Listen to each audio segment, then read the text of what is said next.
முத்தமிழறிஞர் கலைஞர் வழியில் மூவலர் மூதாட்டியருக்கு சிலை அமைத்து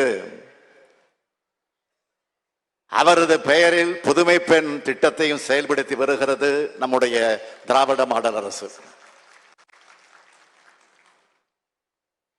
அது மட்டுமல்ல, முன்சி வேதநாயகம் அவர்களுக்கு மணிமண்டபம் அமைக்கக்கூடிய பணி, தமிழிசை மூவர் மணிமண்டபம் போட்டித் தேர்வு மாணவர்களுக்கு ஏற்ப புனரமைக்கக்கூடிய பணி போன்றவை நடைபெற்று வருது. இப்படி இந்த மாவட்டத்தோட சிறப்புகளை அடுக்கிக்கிட்டே போகலாம்.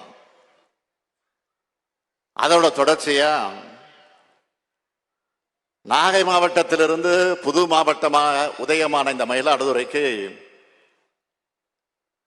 நாம ஆட்சிக்கு வந்தவுடன் நிதி ஒதுக்கி நிர்வாக ஒப்புதல் வழங்கி 1.5 ஆண்டுக்குள் மாவட்ட ஆட்சி அலுவலகத்தை திறந்து வைக்கிற கூடுதல் பெருமை. புது மாவட்டங்கள் அறிவிக்கிறது பெருசு இல்லை,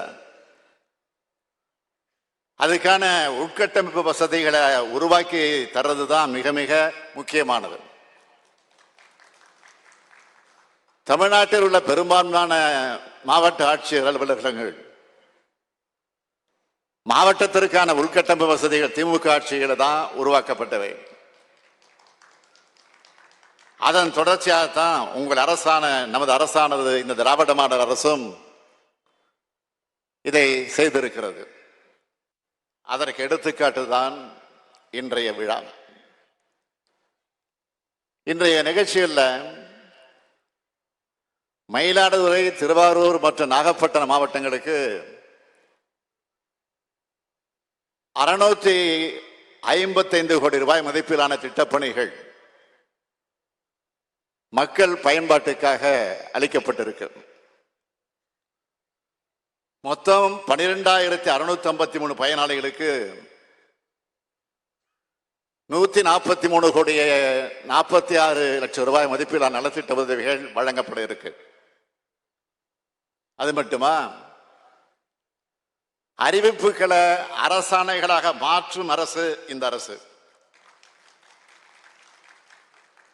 அரசாணைகள் உரிய முறையில் நடைமுறைக்கு வருவதை உறுதி செய்யும் அரசு இந்த அரசு. தஞ்சாவூர் மாவட்டம் ஒரத்தநாடு மற்றும் பட்டுக்கோட்டை வருவாய் வட்டங்களை சீரமைச்சு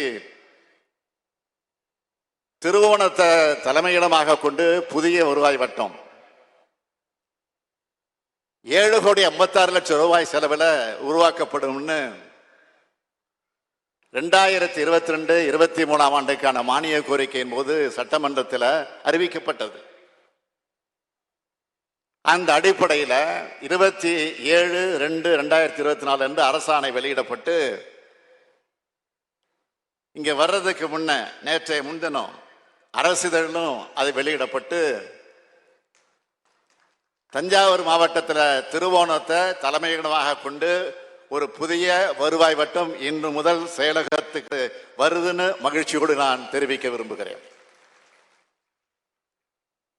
அடுத்து இன்னொரு மிக முக்கியமான திட்டத்தையும் இங்க தொடங்கி வச்சிருக்கேன்.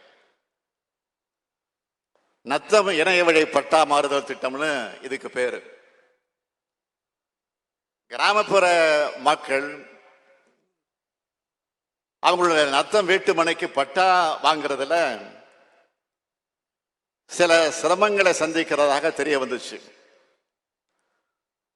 அதை எளிமையாக்குறதுக்காகத்தான் இந்த புரட்சிகரமான திட்டம். தமிழ்நாடு வருவாய்த்துறை வரலாற்றிலேயே கிராமப்புற நத்தம் பட்டாவை கணினி மூலமா வழங்குறது இதுதான் முதல் முறை.